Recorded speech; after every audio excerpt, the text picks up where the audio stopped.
رغم ان وزارة البيئة ووزارة الزراعة ومحافظ البحيري بيبذلوا كل جهدهم علشان الفلاحين او المزارعين ما يحرقوش قش الرز، بس للأسف لسه المزارعين بيحرقوا لحد دلوقتي، بيحرقوا قش الرز وبيحرقوا الحطب بتاع الذرة وحطب دوار الشمس، مع ان حطب دوار الشمس دي في ولعة الفرن او في ولعة الكانون بيكون بيعادل الخشب، يعني ولعته حلوة زي الخشب كده.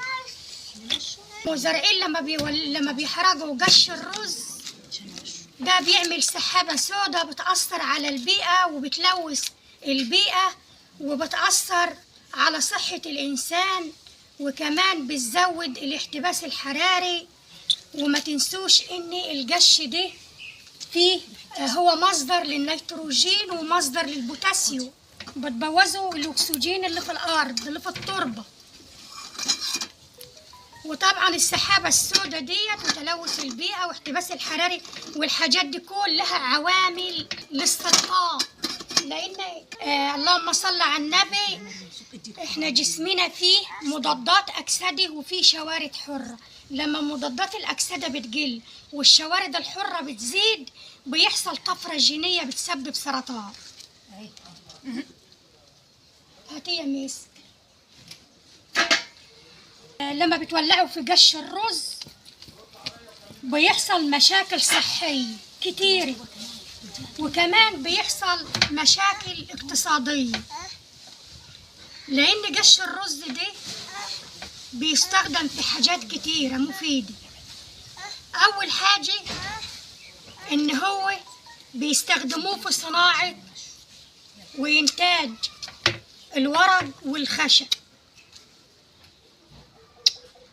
عسل يا ميس. بيستخدموه في الورق في إنتاج الورق والخشب، لأن هو بيحسن من جودة التربة. ممكن تستخدموه كسماد عضوي للتربة. فالمزارع لما بيحرقه بيستعجل وبيحرقه علشان خاطر يعمل الزرعة اللي بعدها، فهو كده بيضر أرضه. با يا ميس با. أهالينا زمان كانوا بيجوا في موسم الشتاء اللي هو فيه البرسيم، كانوا بيحطوا للمواشي بتاعتهم برسيم، وكانوا بيخلطوا مع البرسيم قش رز علشان قش الرز ده بيدفيهم في فصل الشتاء وبيديلهم طاقة وبيزود من إنتاج الحليب عندهم، بيزود من إنتاج اللبن. اللي عندها فراخ بتاكل البيض بتاعها تجيب شوية تراب من بتاع الفرن وتعملهم فرشة للفراخ، ده بيخلص الفراخ من الديدان، وكمان ما بخليش الفراخ تاكل البيض بتاعها.